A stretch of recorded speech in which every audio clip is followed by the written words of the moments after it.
in the quiet edge of the galaxy, far beyond the bright lights of the Imperial star routes. No. There was a zone marked in red on every map, Sector OH, also known as the Terran Grave. No one had dared to enter it for nearly 1,000 years. Stories said the stars there were cold, lifeless, and cursed.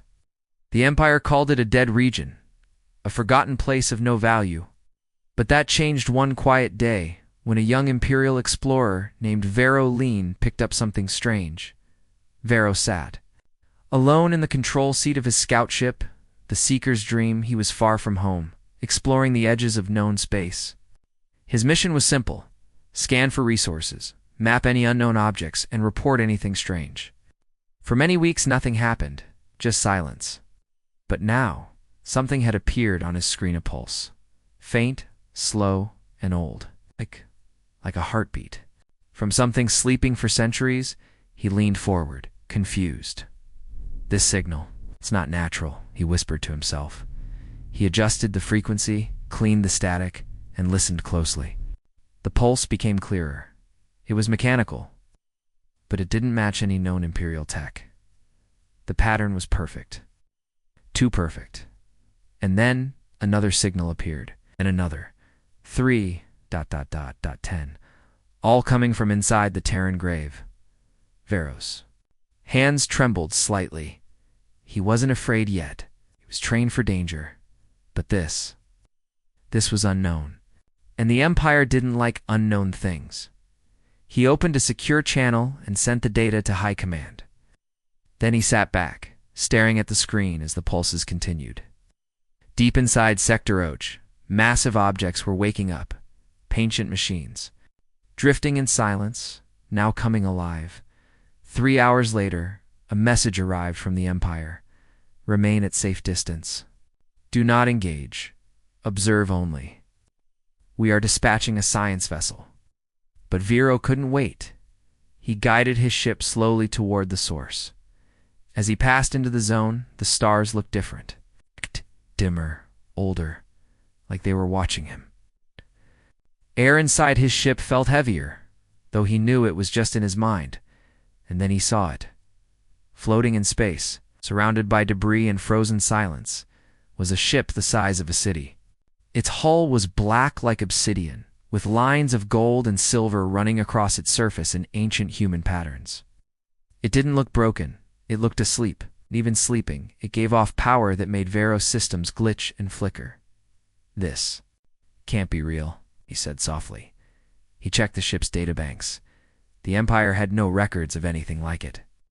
But then, something unexpected happened. The ship sent out a scan not to Vero's ship, but to the entire sector. It was like a call, a whisper in the dark. And others answered.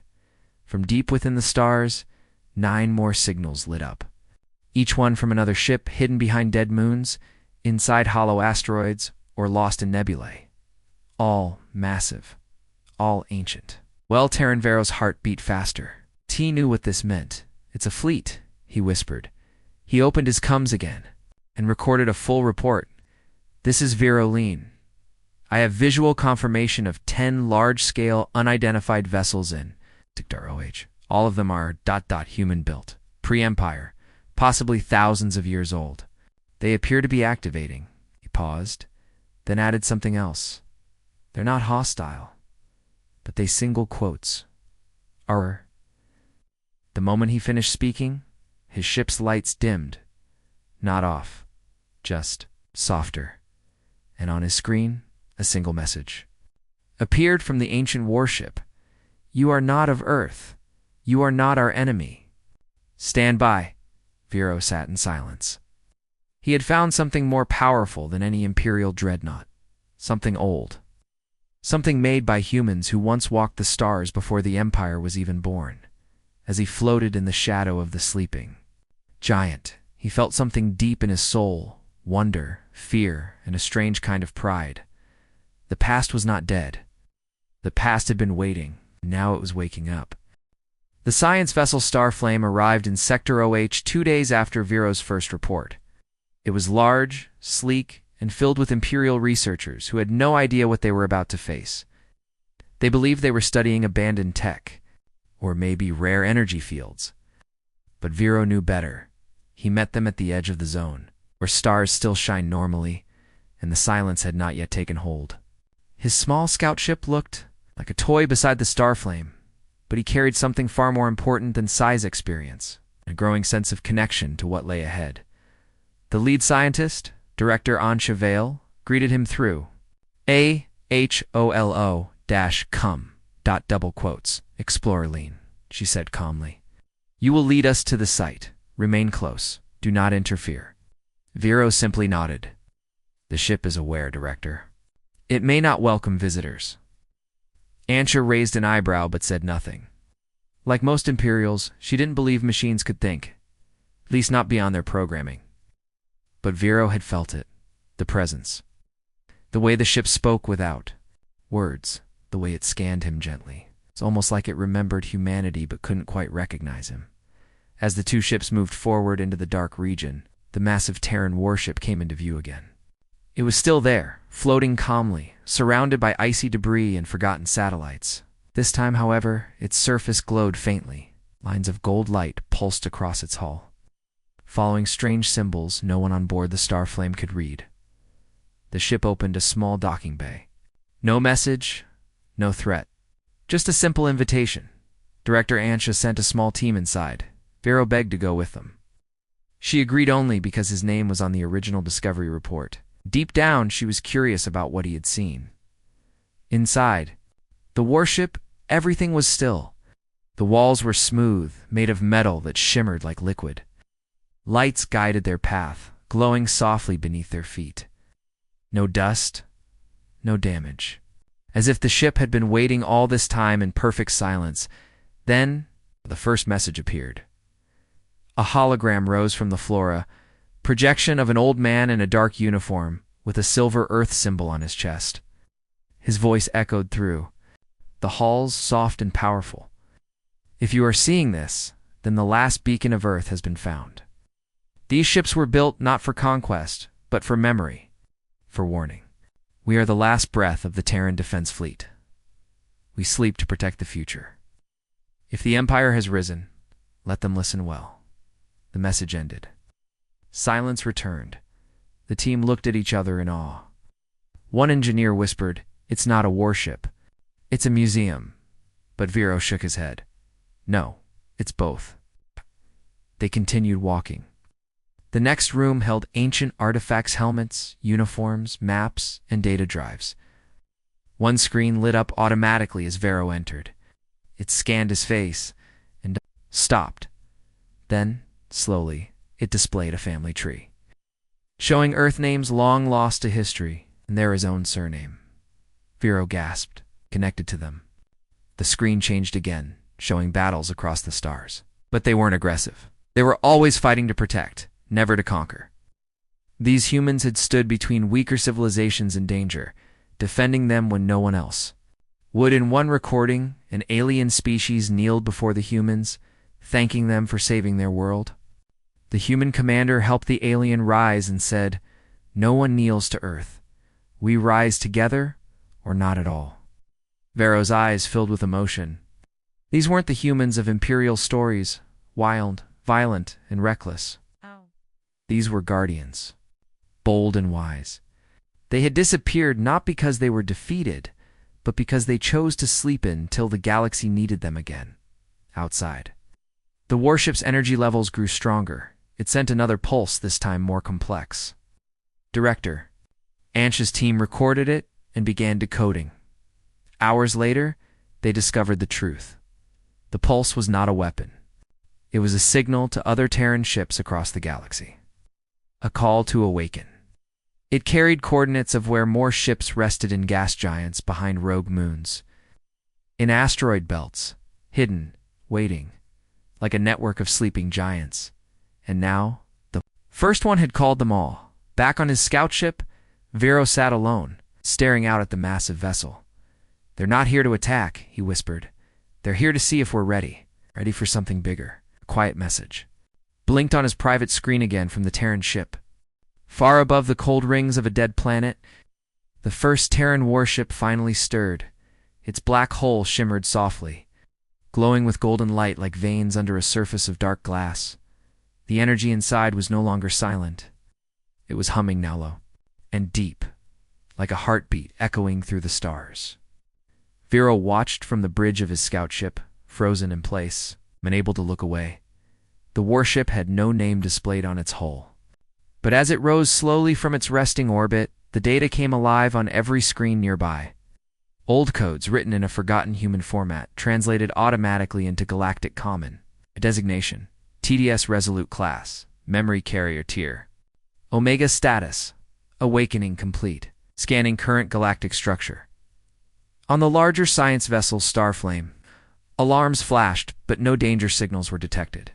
The Imperial crew watched in silence. No one moved. No one spoke. They were trained to handle powerful forces, but this ship, this presence, was something beyond technology. It wasn't just moving, it was aware. Director Ansha stood frozen, eyes locked on the massive vessel floating before them. "It's choosing to wake up," she said softly, more to herself than anyone else. Vero stepped forward, his voice steady. "It sent the signal. The others are answering." Indeed, across the stars, ancient beacons, small, hidden devices lost to time, had begun to light up. One in a nebula near the broken crescent, another deep in the ruins of a hollow moon. More. Each one pulsing faint energy, answering the call of the Resolute. The galaxy had forgotten the humans. It once flew these ships, but the ships had not forgotten the galaxy. Inside the Resolute, systems reactivated one by one. It's a scant. The Empire's current state, it watched the broadcasts, read the digital files, and studied the political maps. It understood quickly. The galaxy had changed. The Empire ruled most of it now. Efficient, powerful, proud. But the AI also detected something missing. Hope, balance, kindness. It remembered the last words of its human commander, spoken before. He placed the ship into long sleep. "Do not wake unless the stars forget who we were." If the day comes when courage is replaced by control and truth is shaped by fear, then rise. Rise not to conquer, but to remind. As the ship powered up fully, a massive, slow pulse spread out like a wave of light across the black of space. It wasn't loud, it wasn't violent, but it was felt by sensors, by computers, and somehow by people. Vero closed his eyes as the pulse washed over his ship. For a moment, he saw flashes images. Earth, a blue planet under golden light. Children laughing in a green park. Old cities with glass towers and oceans of stars overhead. Soldiers not marching to control, but standing to protect. The images faded. His screen flickered, and a single message appeared. The Terran defense. Network is reactivating. Remaining units preparing to exit stasis. On board the Starflame, panic started to build. Some officers feared war. Others begged for immediate retreat. But Director Ansia raised her hand. "Hold your position," she commanded. "This is not an attack. This is history, coming alive." She turned to Vero, her voice lower now. "What do you think it wants?" He looked out at the Resolute, now fully powered, floating like a giant sentinel above the stars. "I think it wants to know," Vero said, "if we still deserve what they left behind." That night, the Resolute moved. Slowly, gracefully, it repositioned itself toward a cluster of stars in the distance. The stars held no value to the Empire. But the old ship knew better. Hidden in that cluster was another sleeping Terran vessel. The ship wasn't going alone. It was waking its brothers and sisters. Across the galaxy, ancient ships began to rise, some from beneath oceans, others from the hearts of broken asteroids. Each one carried the mark of Earth. Each one carried memories, warnings, and a promise. The Empire sent out orders to monitor, but not engage. Fear whispered in their ranks. The ships had done nothing hostile yet. They were more advanced than anything the Empire had ever built. And most frightening of all, they had awoken on their own, as the Resolute disappeared into the dark with golden trails behind it. Vero whispered to himself. They were never dead. They were just waiting. The galaxy was no longer alone, and the ancient guardians of humanity were moving once more, to to be continued in Part 4. The Terran warship Resolute had vanished into the darkness, leaving behind silence and questions.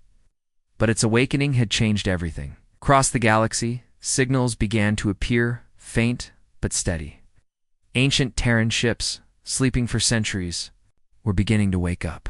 They were not hiding anymore. Inside the Imperial archives, historians and scientists worked day and night. For centuries, the Empire had written its own version of history. Earth was described as a forgotten world. Humans were said to be reckless, wild, and self-destructive. Their disappearance was called a mercy of fate. But now, the truth was rising from the dark. The real humans, the ones who built the warships, had not vanished by mistake. They had chosen to sleep. And they had left behind a legacy the galaxy had tried to erase in the central command room of the Starflame. Vero sat with Director Ansha, watching a new message broadcasted by the Resolute. It was not in words. It was in images. The screen filled with old memories. A young girl helping an alien child who had fallen. A group of Terran medics offering aid during a planetary storm. Human engineers teaching peaceful species how to build clean energy cores.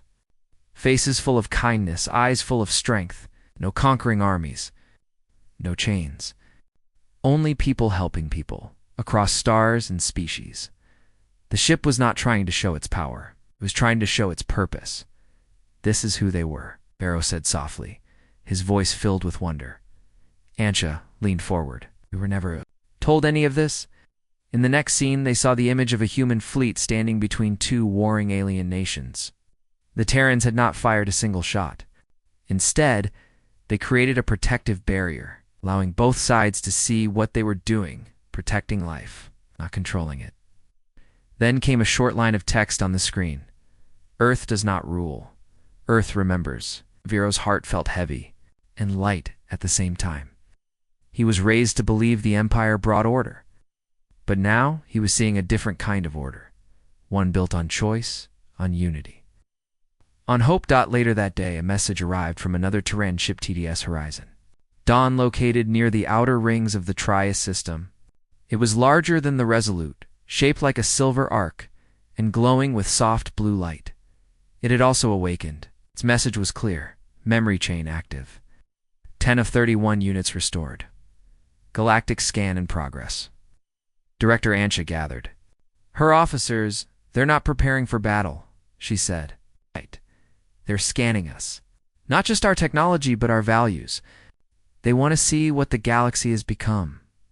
Why now? Someone asked. Vero stood up. Because they feared we would forget what truly matters. Maybe they were right. At that moment, a historian from the archives arrived. She carried an old, worn book, one of the last physical copies from early Earth.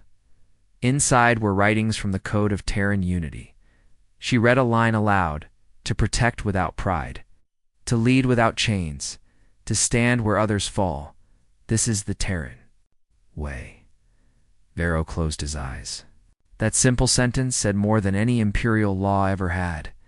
He felt something stirring deep inside him, not fear, but responsibility. The Terran ships were not weapons. They were guardians. They had seen the best and worst of the galaxy. Now they had returned not to take control, but to remind the stars of a forgotten promise. On board the Horizon Dawn, another message appeared, this time to Vero directly, bloodline match confirmed. Your path is open. Shall we speak? Director Ansha looked at him. It's calling to you. Vero nodded slowly. I think. 8. They left people like me behind, not just blood, but spirit. He entered a private chamber. Soft light surrounded him as a hologram appeared. It was not a machine. It was a human, old, wise, and calm. Hello, Vero, the figure said. If you hear this, then we believe the stars still need what Earth once gave. You must decide. Will you carry forward the light or let the darkness grow? Vero's voice shook as he answered, I want to learn. I want to remember. Hologram smiled. Then we will walk with you. Outside in the endless sky, more Terran ships lit up like silent stars returning home. The galaxy, once ruled by power, was now being watched by something older, something human, not to control, but to care. The galaxy was no longer quiet. Across many star systems, ancient Terran ships rose like sleeping giants awakening from a long dream. They did not speak with weapons or threats. They spoke with light, music, and memory echoes of a lost humanity that once protected the stars. But they were not here for greetings. They were here to judge. From deep within the horizon dawn, a signal spread to every awakened warship. It was a silent call of command to begin the judgment protocol. This was not an attack. It was an observation, a careful study of the galaxy's current state. The Terran ships activated old scanning programs designed to measure one thing: balance. They did not look at military strength or wealth. They looked deeper into cultures, into values, into how the strong treated the weak. They studied how the Empire ruled, how the small world survived, and whether kindness still had a place in power. Veroline stood inside the command room of the Starflame, watching dozens of star maps blink with activity. Each blinking dot was a Terran ship. Each ship was quietly watching a different part of the galaxy. "They're testing us," said Director Ansha. "Not just us, the entire civilization." Vero nodded. "They want to know if we deserve what they left behind, or if they need to take it back." Ansha looked uneasy. "And what happens if we fail that test?" Vero did not answer. No one truly knew. But the Terran messages made it clear they were not here to control. We're here to correct if needed. Meanwhile, back on the horizon dawn, Vero continued to speak with the human hologram, an ancient commander who once led Earth's defense fleet. "The Empire erased our stories," the hologram said gently, "but we left more than memories. We left guardians. You were one of them." Vero shook his head slowly. "I was raised in Imperial training schools. I was taught Earth was a failure. And yet," the hologram said with a smile, "your heart led you here. That is no accident." Vero stared at the golden lights around him. "Why didn't you return sooner? The galaxy has suffered so much." The hologram's face turned quiet. "We trusted the stars to remember," he said. "We believed that, even without us, the good in people would grow. But sometimes memories fade. So we built ships with eyes and hearts, to wake only when the galaxy lost its way." Outside the ship, a soft blue beam spread from horizon dawn. It scanned nearby systems and returned readings planet by planet. Some showed peace and unity. Others showed control, fear, and injustice. The data was collected and shared silently. Across all Terran ships, decision was forming, but not from one ship alone. It would be a fleet decision, collective voice of ancient humanity, on a distant world named Yella Prime. A small farming planet, one Terran ship descended gently. Its presence alone caused fear, but it made no move to harm. Instead, it sent drones carrying food, water filters, and healing tools.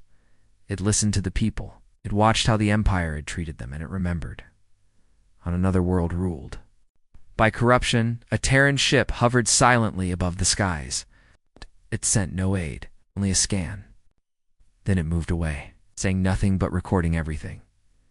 The Terran fleet was building a full picture, back on the Starflame. Messages from other Imperial officers started pouring in.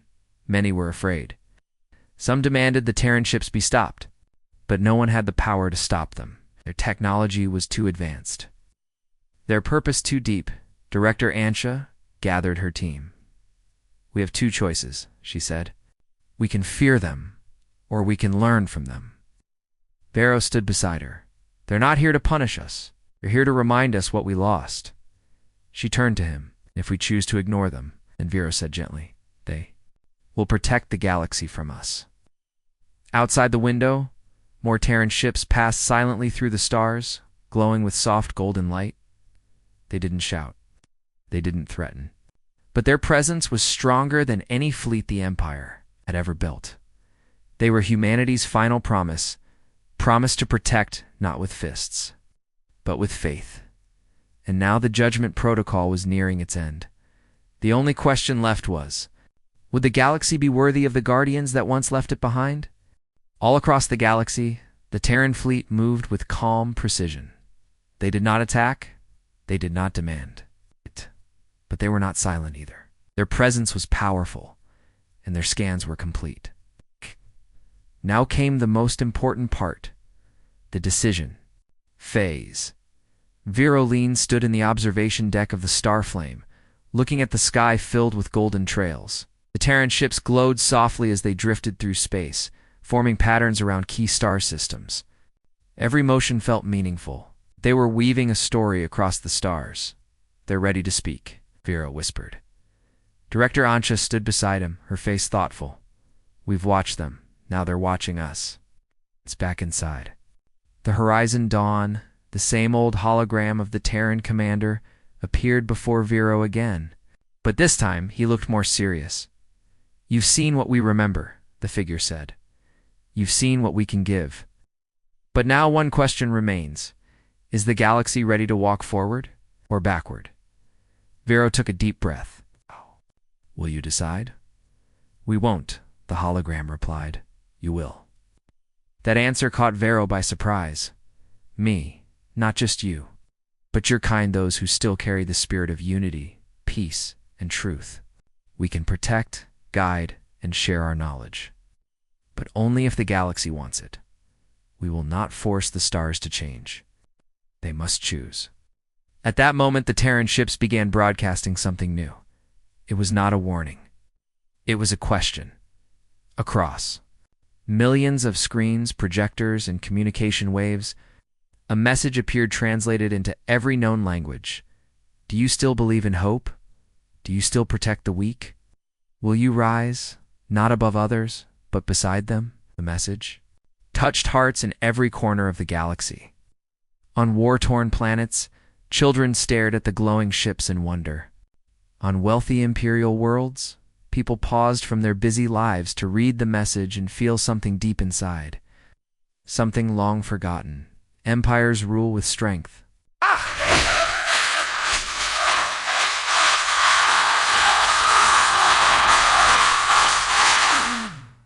But the Terran fleet moved with purpose. On the peaceful planet of Lemira, a group of artists gathered in the fields. They played old music believed to be inspired by early Earth, as their songs echoed across the valley. One of the Terran ships drifted low, humming back a soft tune matching the melody. The people wept, not from fear, but from recognition. It was a language beyond words, a memory shared through sound and emotion in another part of the galaxy. A single-ship TDS memory star landed near a refugee colony abandoned by the Empire. Instead of weapons, it opened its gates and shared food, healing drones, and warmth. A small alien child touched the ship's side and smiled. A golden light pulsed back gently, almost like a heartbeat in return. Back aboard the Starflame arose. Chest felt heavy with emotion. He looked at Ansha. "They're not just machines. They remember feelings. They remember kindness." Ansha nodded slowly. "They're asking us to remember too." But not everyone agreed. In the Empire's Central Council, some leaders grew. Angry, they saw the Terran ships as a challenge to their power. They wanted to issue threats, warnings, commands. But their own military advisors said the truth. There was no weapon strong enough to stop these ships, and worse, attacking them might turn the Guardians into destroyers, in secret.